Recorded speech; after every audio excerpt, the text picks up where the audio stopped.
Buongiorno, everyone. I feel like I'm going to be saying that now every day. But we are finally back from Italy, and Nikki and I are so excited to be home, even though we had the greatest trip, which we are going to get into. But before we get into Italy and how amazing it was, we have missed you guys the last couple weeks, and I feel like our last couple episodes have been really fun. We've had some really fun people on, and we haven't really gotten to talk about it. First, I have to say, Tom and Casey, Nicole, I'm so happy that you watched Love Island UK and that you brought them on. They were amazing. Amazing. I mean, I wasn't able to watch on the trip. I feel like, I don't know, you think that, okay, I'm going to fly for 14 hours. I'm going to be able to watch all these things, read all these books. But really, I feel like you just sleep and try to like get through the flight, you know? Well, I feel like you kind of watch whatever is on the plane, Right. like on their TVs. Like you don't really pull out your stuff and watch. But I told you to, especially their season was really good. And so those guys are money to me. I wish I could create a show on them because I think they would have a killer show. Yeah, they would. I think it was a lot of fun to bring them on. And I feel like we're going to have to bring on future Love Island castmates. Hey, I slide into people's DMs. They just don't check them. But yeah, I would love more on here. They're really fun to talk to and they're entertaining. And I think what's really neat, what I love about reality stars is just really open. They're open people, but it's also fun to hear the perspective of the younger generation of like what they want out of the future. When you think of those guys, like the world is theirs, right? Like they're all in their 20s, their life is just starting. I mean, I guess we had a lot of recognition when we were young, but we were wrestling and it was a lot different. There wasn't social media and all those things. So it's really neat to hear their perspective of like coming out of the villa and they have paparazzi chasing them and they have a shitload of Americans sliding in their DMs. Like, do you know what I mean? Their world changes and it's fun to hear. And Love Island in UK, they go every day, right? It's like a live show. It's almost like the Truman Show. 5 nights a week. Yeah. They air it Monday through Friday. And then on Sundays is the After Sun where they do people who've been eliminated come on the show and they do all this like cool stuff. So I can totally see how people get so connected to them. Like they're in your living room 5 nights a week. So they almost feel like a part of your everyday life. So that's crazy. Well, if we ever get to London, it would be really fun to either go to like a football game with them or, I don't know, pick their brains. Like I'd love to just talk to them more about their lives and like what they're going through. I think it'd be really cool. Well, they really want to come to America too. So we should bring them out and tour them around and set them up on dates. It'd be fun. That'd be so fun. We should just start a matchmaking agency. Why not? I feel like you and I would be really good at that. I think we'd be so good. Great matchmakers. Because I feel like you and I really fill people out and we like know, like before they even really talk, we kind of know people, their energy, we feel them. Right. Well, we know how to make people open up and be honest with themselves. So I think that's like perfect to like, you bring them in and you interview them and then you know how to set people up and then you know how to like make people honest with themselves. Yeah. Instead of just swiping right or left or bumbling together or whatever they're all called, you know. Hinging together. Hinging. We heard a lot about Hinge on our trip. Yeah. A lot of people like to hinge. A lot of people like to hinge. I mean, at least people have apps like that. You know what I mean? It's nice. By the way, I'm totally disappointed that we don't have Aperol Spritz in our hands right now. I mean, I'll say this. I thought about it, but we drank so many on our trip. I think I need a break. And I never got over it. I don't. But I am getting some greens, so. I don't get sick of them at all. I actually did so many posts. You know, I always tag Aperol Spritz in all my posts, but Aperol Spritz is a thing when you get a certain amount of likes on your tags, they donate money to your choice. After my Italy trip, they'll DM you and they're like, you hit a number where like it's a big amount of points. So I donated, they send you a link, you pick your choice of where you want them to donate. And I did it to one of the museums in Toscana. Preserved artwork. That's Yeah. amazing. See, Yeah. and people will say drinking too many Aperol Spritz is a bad thing. You actually just helped out a museum. I donated to a museum. Look at that. That's actually awesome that they do that. Now I won't feel I bad. know, right? Yeah. That's Yeah. actually great. Yeah, I feel like since we've been home, I've actually been, and even though we weren't bad in Italy, I feel like I was still healthy. But when like you get home from vacation, you feel like you gotta have to detox and eat really clean and Yeah. do all the things. So I've kind of been on Yeah. that train. But you missed, so Brian and our episode last week, because I'd be really curious to hear your thoughts on this. We talked about like fall decor. And Yeah. you know me, like I don't really do the Halloween stuff. Like my kids do the arts and crafts. I'll hang them up. But overall, I'm not. You and I have been seeing skeletons everywhere, and I'm just not into that. Yeah. Or the witches. But Right. you usually don't decorate. And yesterday, you were on a mission to get your house decorated. So tell us, is it Halloween or is it fall? It's fall, but I didn't find anything I liked because, like you said, everywhere I went, even like the cute chic spots, it was like witches and devils and like goblins. And I'm like, I'm not putting that in my home. I don't want to Yeah. stare at Scary skeletons thing. and goblins and devils every day. Yeah. It was just like, and I get they were artsy and like cool, but like it wasn't what I wanted. So I wanted more like, I don't know, chic feels, lighter colors, more fall. But I got really cute pumpkins. So I like decorated like one of my wooden bowls and I put the pumpkins in there and it looks really cute. Except when I woke up this morning, I had ants everywhere. They came after one of my pumpkins. Ugh. I spent all morning cleaning. But one of your pumpkins must have, is it mushy? Is it leaky? No, That's weird. I don't get it. So I put cinnamon all around it in the bowl. Oh, good. That's smart. We'll see. Hopefully they don't come back. But usually, they say once they find the spot. Oh, I see one. Well, it's because when they Yeah. leave a trail, they leave, I think, a scent. So other ants Right. follow. Yeah. It's weird to me that I have all these pumpkins outside, but no ants come to them. I don't understand. So in your house. Like, it's wild. When I woke up, I saw an ant on the kitchen counter. And I was like, oh, there's an ant. And all of a sudden I look, I'm like, oh my gosh. And then there's just the big trail. But what was weird is they were everywhere. Like, sometimes they'll have the one trail. Yeah. They was the one trail to the pumpkin. They were all over the pumpkin. Then they were at one of my doors. Then they were just scattered everywhere. They're by my fireplace. They were up like in another part of my kitchen. So wild. Wow. That sucks. Well, I hope that gets taken care of. Cinnamon is what they say is the natural thing. So hopefully it stops them. I can't have them join me for dinner every night. So. Oh, they would love that. Actually, do you remember I was watching the ants at one of our lunches in Italy because a piece of food was on the ground and it was huge, the piece of food, and how there was like 5 of them carrying it. And Oh, yeah. they got through the crack and I don't know where they went, but I'm like, whoa, they all took that thing down to their ant hole, wherever that's at. And they're going to store that big chunk of food. Like, wild to me how they knew. It's crazy. Yeah. Well, I say we get into telling everyone about our Italy trip because, well, wait, before Italy, we had something big happen during it that dropped our Twin Love trailer. oh my the gosh, first one. yes. Oh my goodness. We haven't even gotten to talk about that. We need to talk about that.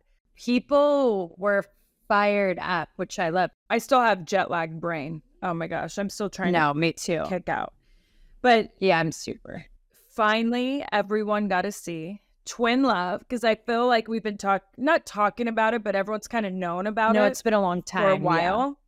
So finally it's here. We have an air date and they're going to slowly drop trailers so you can see what the show is all about. But wow, Twin Love.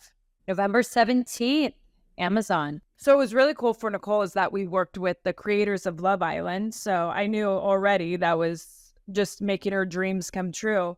But the best part is, being a twin, relationships are different than what we call singles. So people who aren't a twin.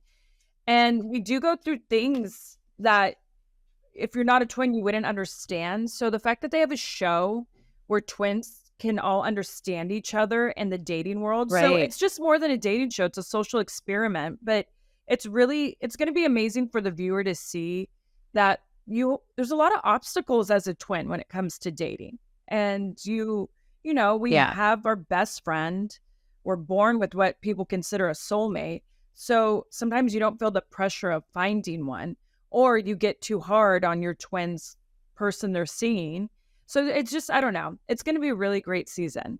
It's going to be an amazing show. Oh my gosh. It's going to be an amazing show. I mean, I think it's going to go on for many, many seasons because twins are just so unique. Yeah. And this brings an aspect to the show that you don't get out of any of the other dating shows. And you know me, I'm obsessed. I have my obsessions. Like right now I'm watching The Golden Bachelor, which I'm loving. I have Love Island UK. I have Math, especially the Australian version. So even seeing the trailer, I got fired up. I can't wait to binge it. Oh, I'm going to binge. I'm like so excited. Yeah. Oh, I'm going to binge it. Well, and I'm excited for Brian to see. And I feel like even Arda, because I think they will have a more understanding of how all twins go through it. Like, we're not just the only ones. Like, I feel like they're going to see it and be like, whoa, it's a twin thing. Like, you all are similar in relationships. And you know what I love that it's on Prime is that the world gets to see it when it drops. The whole world gets to see it on the same day. I mean, with the holidays coming up, what a perfect show to sit with your family and binge. Honestly. And I'm not talking about like your toddlers. I'm talking about like your brothers, sisters, mom, dad, whatever. It's going to be a good one. Yeah. I can't wait to hear the conversations once it drops. I know. And like who are the breakout stars and all the things. I can't wait. And then I can't wait for the reunion once we get to do a reunion. See who's still together. We haven't watched it at all. So I can't wait to watch and we were obviously on set. So there's so much we know. But I can't wait to see it all pieced together. Me too. Especially because there was so much going on that it's going to be awesome. See who was really naughty. Yeah. Yeah, totally. Because in my head, I feel like I know who was, but I don't know until I see it. Well, I say we take a quick break and we come back. Let's do our whole Italy recap. There's a lot to recap. All right, so I feel like I want to say buongiorno again. This is what happened to me. It's like we're there and then I come home and I want to say like, fantastico. But it's weird because I feel like when I was over there, I wanted to say bonjour a lot, but it's French because it's easier to say. I feel like when I say buongiorno, I want to be so animated and like over the top in a way, you know? Totally. Well, I think what was crazy to know is that buongiorno is like the formal. So you say to people when you don't really know them, and then ciao is like the hi and bye of like your friends. Yeah. And it would be funny when I would just say ciao to someone, how they kind of giggle like, that's not right. Right. Well, because everyone does say buongiorno to us. Like we rarely got the ciao because of that. So it did make me feel like, okay, I need to say buongiorno, even though ciao would have been easier. But I guess now I have to say ciao because it's with you. So I just say ciao. Obviously, Nicole and I posted so much on the trip. And I feel like we could have actually posted even more because of the time difference. We, didn't get everything we took. I mean, all the photos and all the stuff we did out there. But, I say we start with the floor retreat because I feel like everyone's probably anxious to hear our thoughts on it because it was something obviously we kept talking about. And I was really excited for the experience because obviously on my bucket list, I've always thought about being a florist or maybe opening up a flower shop. I don't know, just something with flowers. I'm sure you feel the same, but I was blown away how much work goes into flowers. Right. I had no idea. I mean, I had somewhat of an idea, but not until we went to the retreat and they were breaking it down in the business seminars. I had no idea. Well, and for me, even the prepping, like the prepping's crazy. I feel like people don't even understand. Like, you're right. When you have roses, you have to dethorn them. And the prepping alone, mind blown, that all flower shops have to do. Or anytime you're going to be creating a bouquet to a centerpiece, whatever it is. The prepping is like, I feel like the longest part. But we couldn't complain because when we were prepping, we're obviously sitting on a 400-year-old farm looking at these farm animals, these huge mountains, like the Italian air, it was just incredible. But I was thinking like back home when these florists have their flower shops, all the prepping that goes in for like what we might look at as a simple bouquet or a simple, Right. I don't even know. It's like bakers. Like you look at a muffin and you might think it's just a muffin, but a lot of time went into that muffin. Right. They were up late prepping, they were up early baking.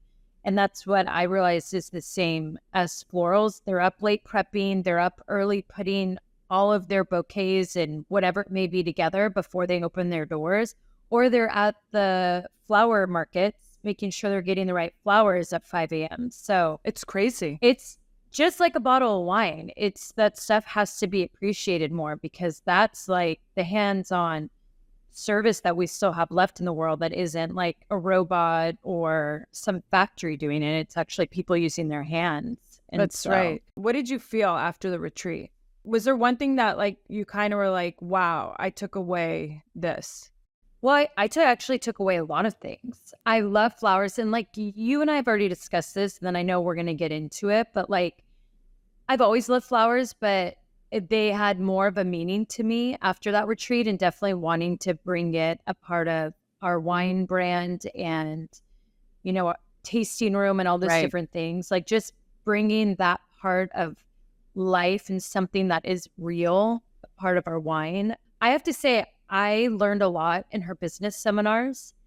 I was so impressed just by Christina, like what a badass female entrepreneur, and just hearing how she runs her company, the tricks, the things you should do, how not to get taken advantage of, how to grow. But I will say one of my biggest takeaways was the social media aspect of it and being an influencer. And I've been putting like a lot of thought into this lately and journaling. And it was crazy because I never thought I'd learned some of those things from a floral retreat. But when I kind of like stepped back and everything she had said about her business, and then she realized that her business has grown where she's more of like an influencer and now a teacher, and that she's now making more money off her social media than she is off of her store, right?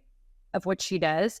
It started to make like my brain work because as a female entrepreneur, why am I not making that more of a business? And that's a miss as far as being an entrepreneur. So I started to write down all these things, and I do know what like my fan base wants for me. And I see certain brands I wear and they'll either sell out of their clothes or they do really well. And I'm just wearing the stuff. And so it started to make me be like, at my age now too, like, how can I make this a business? And her whole presentation was unreal with all the tips and tricks. And like, I used to look at it in a very different way. And I'm now like, I think it took someone like her who just organically had a business and then realized her influence. For sure. That's what I needed to see. It wasn't someone who is like, oh, I want to be an influencer and how can I do this? It was more of like, this is my talent and this is how I influence. So like, I really liked that part when I took that. Weddings are her bread and butter. But yes, when it comes between her shop and her social media, I was mind blown when she opened up and showed all the numbers. And, I took a lot of the same things away that you did, but I definitely went in there thinking like, could I be a florist and own my own flower shop? And, as we said, it's a lot of work. It's no joke. Like that's a full-time, more than a full-time job.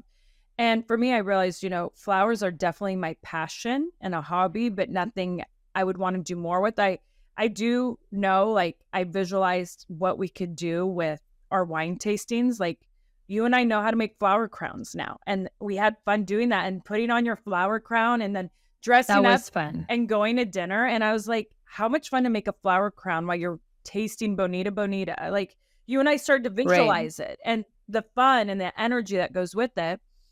But I definitely like that retreat. It made me realize too that, when I looked at all these florists, they all look at themselves as artists.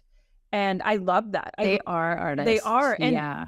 That shit's hard. That was not easy. So hard. I couldn't do those artsy bouquets were way too hard for me. Well, and that was nuts. What I loved and how great they are with color and like just like knowing And dimensions. Like when they talked about the dimensions, I was like Yeah. the emoji of the brain exploding. I'm like, holy crap, this is like nuts. But what I'll say is like, I love the fact that they all called themselves artists. And it's, you know, as wrestlers, we always thought of ourselves as artists too. Like that mat was our blank canvas and we'd go out and create a big picture. And I really miss that part, that artist part of myself. And I was just like, that retreat kind of sparked something in me that the things I'm missing and I want to bring more into my everyday life that I can just do at home. Like, you know, and Right. but I love the fact that if there's something you're thinking about in your life that you would love to do or you want to experience, there's like weekend classes or trips or whatever it may be to go do it.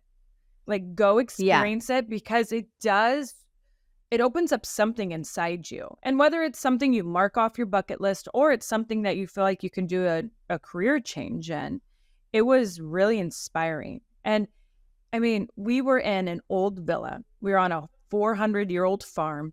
We were having the time of our lives. Right. And all the people there were so sweet.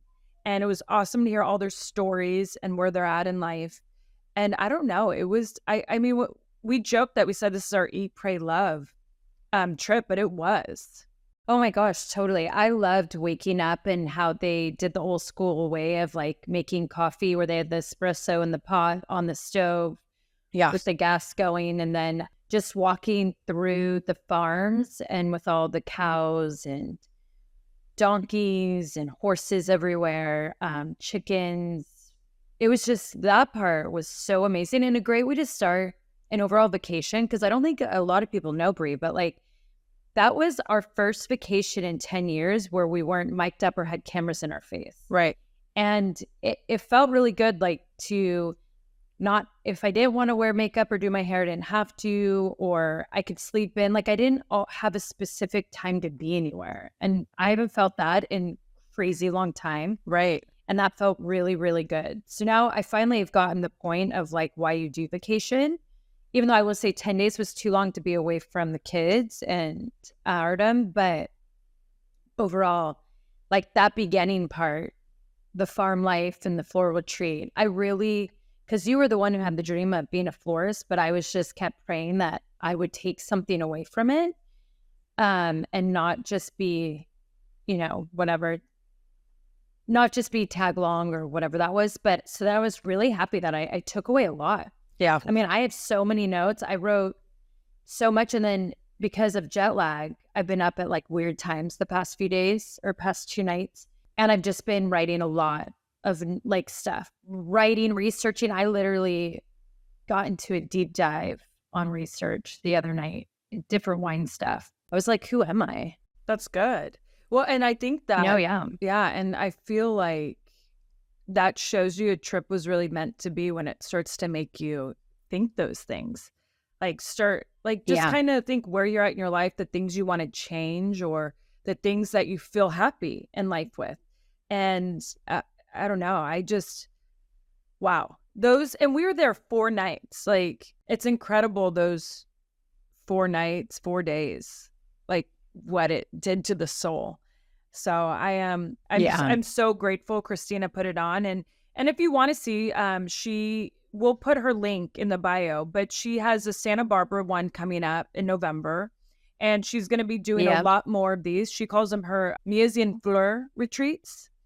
So you just check in with her, but I know she'll be doing Italy again next year, but it is definitely worth it. It's worth it. It's incredible. And even if you're not going to be a florist, if you just want to feel inspired, flowers do that to you, nature. Well, and her business mind, you will be able to take her business smarts and apply it to any business that you have. Like you really will.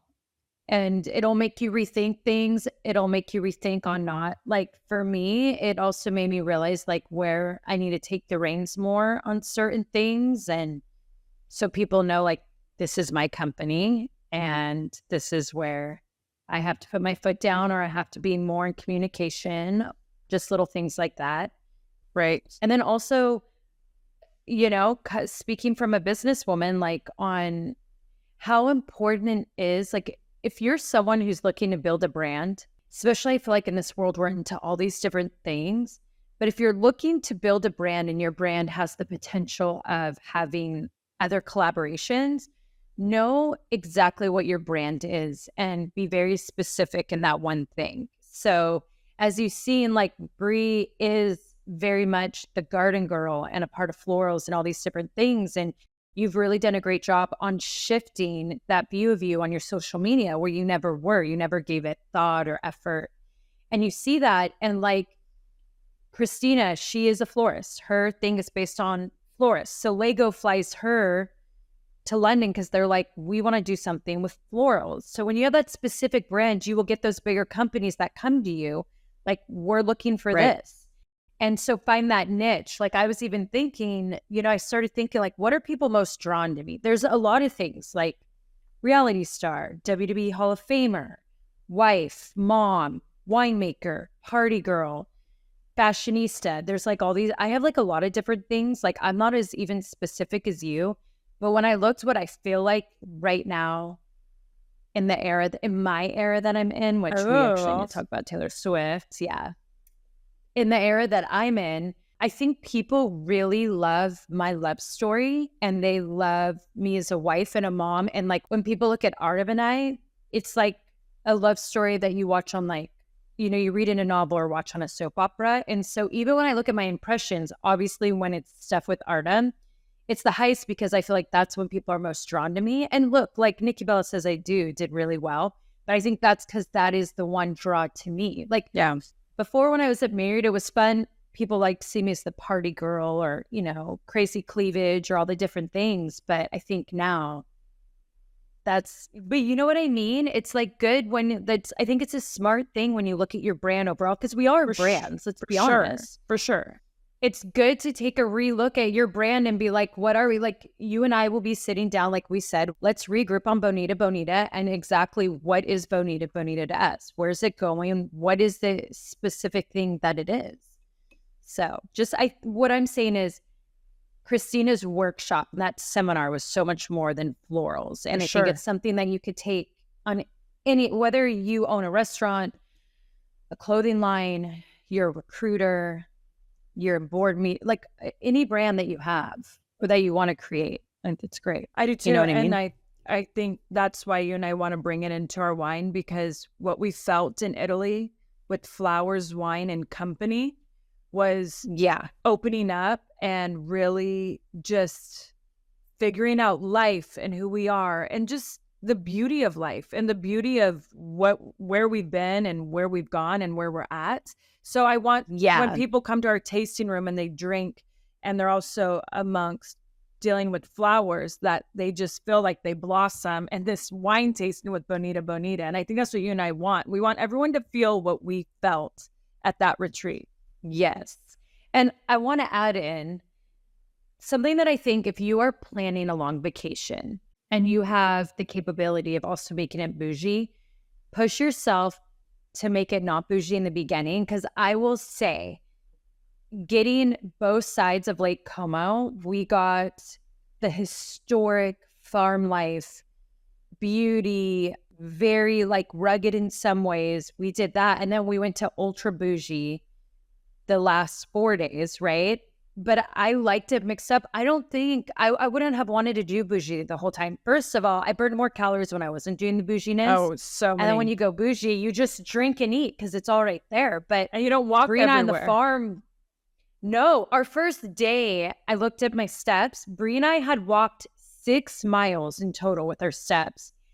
And Brie and I's faces were so thin, but we were drenched in sweat. But it was like, I was like, Brie, we just burned so many calories today, but we would do that our first 4 days. And then it was wild how my thing kept reminding me like, so you have not hit your progress for your movements today. I'm like, well, yeah, now I'm at some fancy hotel getting served. Right. But those were amazing. Yeah. But even when you and I wanted wine, we had to walk all the way down and we earned it. We'd get our wine, then we'd carry it and walk all the way up, and it was wild. But you felt good. Then you'd like shower and like do something and then like have have that glass and you were like, ah, Totally. so good. Now, I will say you have to, if you do Lake Como, you have to try to get to the Grand Hotel Tremezzo. That's the iconic orange and white umbrellas. They're known for the most famous Aperol Spritz, which Brie will tell you, I downed them so fast. She would turn and it would be done. Yeah, the bartenders were even like, whoa, they couldn't believe it. I'm like, and I would like have drink it just a quarter of my drink and she'd be finished. I'm like, what? You guys, ever since the ESPYs, my life has changed with Aperol Spritz. I don't know why I never drank them before. Yeah, thanks to Brie.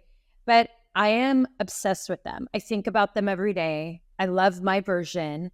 And there's 2 reasons why I tag them all the time. No, 3. First reason, when I saw that they give back. And I think their whole thing's like hashtag bring back joy. So, or bring joy or something. I don't know. Oh, I love that. I love how they give back. Yeah. No, they have a they do very cool things. I got to give it to Campari and Aperol. My next thing is I want to share the love of Aperol with everyone. And the third reason why I tag them, and I took this actually from Charlie D'Amelio, who always tagged Duncan, is I have that dream that one day you are going to see an Aperol and Bonita Blanc de Blanc collaboration of the Nikki's Aperol. Because as Brie knows, I don't do mine with Prosecco. I do mine with Blanc de Blanc when I make them at home. But obviously how the Italians make it, I love it. But you know what I think, why the Grand Hotel Tremezzo has the best Aperol Spritz? There's a tiny bit difference. They add an ingredient, I was reading on their menu, an essential Sicilian orange oil. Whoa. So they have that plus the slice of orange in it. So I think that's what makes theirs like a little different. They gets you a little hooked or something. Yeah. But I wonder if they're the best. If we can order that, because that'd be awesome to have at the house. Oh, probably. Yeah. Totally. But I'm hoping one day that we will get that collaboration. That's why I tag them all the time. Yeah. I tag them nonstop because I'm like, one day we're going to do something so big and I'm going to have the cutest outfit to match all my Aperol Spritz. You just see. With all those beautiful Lake Como men. Let me tell you about the beauty in Lake Como. It's not just the lake. Whoa. Men and women. Because even like men and women. When we did our spa day and our ladies came out and grabbed us, I'm like, oh my gosh. Oh. And like the lady who checked us in, I was like, everyone's just gorgeous here. I'm like, geez. Something in that water. But I have to say, you had said it when we were on the trip that like, okay, we thought we were doing Lake Como to like check it off the bucket list. That place gave me my Paris feels of like, oh, I have to be there every year. Yeah. Like I'm going to Lake Como every year. Well, I feel like because it's the lake and it's not like all this touristy stuff to see. Like, of course, there's some villas you want to go see, but it's very relaxing. Where I feel like a lot of times us Americans, when we go over to Europe, you're walking, you need to make sure you see this monument and that one and like stand in line to go into this museum. Like whatever it is, we're always busy trying to see everything. Where Lake Como, you just got to lay and like look out. And so it's Italian energy and their way of life mixed with gorgeous lake. Switzerland's right there, so you get all the big mountains. So it's the best of all the worlds, and you're just like, wow, like I didn't even know I could feel like this or enjoy a European vacation like this. That was true vacay vibes. And, you know, you bring up a good point because I kept thinking that. And Brie and I would take, our footage and we do stuff very quickly, but then we would sit and soak it all in. We just soak it all in wherever we were at. And there's so many people I'd see, they just get their photo and go. And I'm like, did you really come all the way here just get the photo and go? Like soak in this Italian history or the water, the sky and the wind and the vibe. And there were some people that they felt like they were in such a hustle. And I'm like, are you even enjoying being here? Those are also the people who were coming from Rome. Like a lot of those, I felt like they were in that mindset and they're going all through Italy to look at everything. But you remember some of them were like, yeah, we hit up Rome, we hit up Florence, now here and then home. So I think they just got in that mindset of like, hurry up, go look at the monuments or like the famous villas and then go to the next to get it all in. Yeah.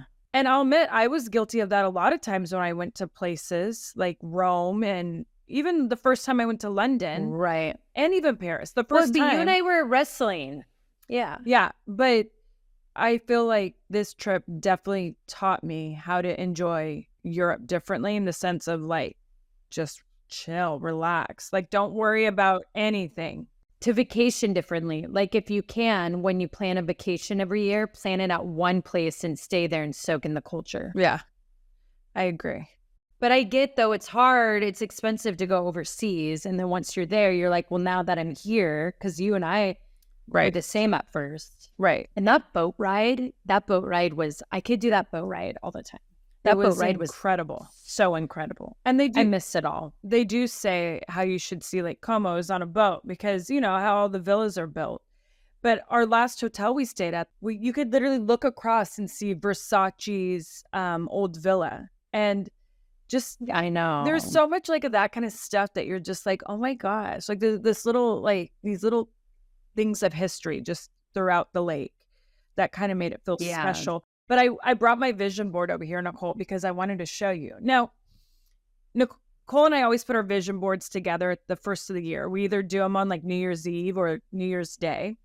And I was really feeling this that day. And I was like, you know what? When I came home, I'm like, you know, I know people giggle when we always talk about vision boards. And some people think it's not everyone, but some people, and some people also are like, oh, does anything come true? But I saw these two pictures on my vision board. Oh my gosh. Look at the umbrella, Nicole, and the hat. And and the scarf. And then my next one. Oh, wow. Yeah, that looked like us at dinner the other night. Honestly, Nicole, like, think of us at dinner, what we were wearing. Like, it's like the exact outfits. It's like, I didn't know. And I had this saying on there because when I saw this little saying, I'm like, oh, it's so cute. But we'll go on, toss your phone into the sea and pen a note to those deep within your heart. And I was just kind of like, I don't know, when I saw these pictures on my vision board and that little saying, I'm like, I mean, I visualized Lake Como without writing Lake Como on my, vision board. Yeah. I think I kind of let, universe, my soul decide where that was going to be. But I really lived these pictures. God was like, you need to be here. Exactly. I know, it looks like your scarf. Is that this scarf? I had to wear it. So Nicole and I each got the scarf. It's, let me see if you can see, but it has all the places of Lake Como. It's like a Lake Como scarf. We each got one for a birthday to remember the special trip from. So, and you know what's crazy? And this is actually really great. There's like not a lot of shopping in Lake Como. No. You don't shop at all. I like that too. So I got my kids gifts at the airport because, we did no shopping. Like you got a couple things. And I did shopping. Yeah. There was one store that's European store. So it's just their brands. And it was like, I mean, I could have bought everything in there, but I did buy quite a few things. Yeah. You actually did really good. I forgot. I did well. Yeah. And I did get a cute bracelet at the Grand Tremezzo. It's like 3 little hearts. Because when I saw it, I thought of Brian, Birdie, and Buddy. And so that was like kind of my scarf and my bracelet were the 2 things I brought home. It's funny when you look back, because one thing I want to say before we end this episode is, because we were talking to some other moms on the trip, but is mom guilt. Like it's funny, you go on vacation and Nicole woke up so many nights with crazy anxiety. And I'll admit, I had one night. The last like 3 or 4, yeah. I thought at the beginning of the trip you had anxiety too. Yeah, actually pretty much every night. Oh my gosh.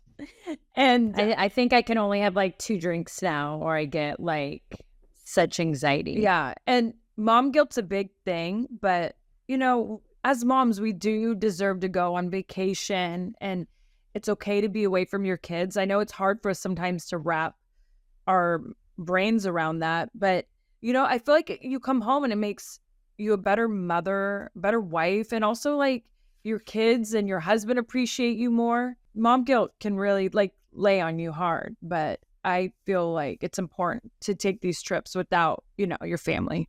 And you kept saying like, once you get home, it'll be better. I mean, I do think like For me, what I know my future is like, okay, 5 days is your max being away. Like for Mateo, like I know at times when I go film Barmageddon, I'm gone 11 days from him, but I'm working morning till night and it's work mode. The vacation part, I think it's like because you're enjoying, and like my family got sick, Artem got COVID, then Mateo got sick after, and thank God it wasn't COVID. But I think that's what really like made my anxiety like not great. And then Mateo just wasn't in his routine. And even though I made everything what I felt was so perfect in LA, which look, he ended up having a great time. He learned a lot of new things. Artem and him had a blast. Like he was so upset leaving Artem. Oh, it was like so sad. That's I know. hard. They literally, the people were checking us in because we could not get Mateo off of Artem, was like, just like he could walk him to the plane. So, and he's still, and when I was walking him on the plane, he was screaming, "Daddy, Daddy." And I was like, oh my gosh, like I wanted to cry. But yeah, mom guilt's it's crazy. It's a real thing. It is. But, you know, now that you're home, it's like you realize how quickly you get back into things. It's like you didn't skip a beat. It's like crazy. And like, we're all like, like it just feels like we never left. It's wild. Honestly, it's so true. Yeah, and it does always feel good coming home, your own bed, your pillow, your shower, just the way you cook and like prepare your mornings. It feels great being home. But wow, this was definitely like a trip of a lifetime. So, well, Brie, I kind of have one that I took from you, but you know, to end this, I feel like we gave a lot of inspiration, but some inspiration affirmation. Yeah. What's yours? So, I was going to copy you. Oh, no. I mean, I don't know if you know. Mine is, so I feel like we consider this trip like a special occasion because we're turning 40. Yeah. We set our birthday. When you're traveling overseas, there's just so much that goes into it. But I have this quote that I actually keep on my vision board to remind myself every day. And when I saw it with my pictures, I was like, oh, you know what? This is a good reminder. But it's from Thomas Monson. And it says, don't save something for a special occasion. Every day of your life is a special occasion. So we don't have to wait to be inspired on big trips. And I feel like we don't need to wait to feel something or just want, whether it's inspiration or feel some soul searching. We don't have to wait for some big trip or plan it. Absolutely not. You know, it's like you can find it every day of your life, and you just have to be open and look for it and find something locally. Like there's these art classes I want to take locally, and I want to do this pottery class. And those are things I'm going to do just to keep searching and seeing, like, and find what I am looking for as an artist. And so, yes, that's my quote. I know, but I love that because it's so true. Life is so short. And whether it's something you want to do or someone you want to be with or any part of your life, like, do it. Do it now. Agree. Don't wait. I agree.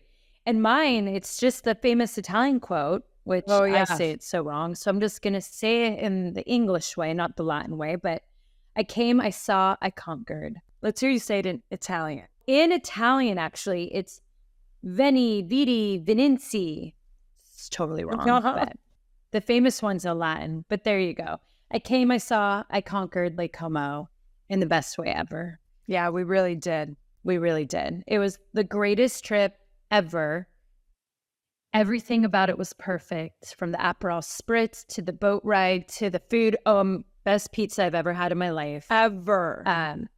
To the scenery and the people and the history and all the things. So Paris, Lake Como's right up there with you. So I already told Artem on our 5-year anniversary, we're getting married in Lake Como, and we're going to do another wedding. Because Artem's drawn to Italy, you know. That's his favorite place in the world is Italy. Well, and I feel like I've been the same. Italy, I've always been drawn to and love. And we've been lucky enough to go there multiple times. But I have to say, Lake Como beats out Paris for me. Oh, you know what? For me, it gives me two different vibes. It gives me, you know. Two different vibes. Paris is my favorite city. And when you want to be like dressed to the nines and taken amazing history and have caviar and champagne and do all those things, Paris is the best. And then when you want full-on vacay vibes and be in some linens and flats and sip Aperol Spritz and take a boat, for sure. that's it too. For sure. Like, come on. So I love that. All right, Brie. Well, now I'm craving an Aperol Spritz. Oh, great. I'm going to try to drink my Simply Greens and get my liver healthy. Yeah, maybe we go grab a little lunch. But you guys look for videos on the Nikki and Brie Show IG page, TikTok, Facebook, and YouTube.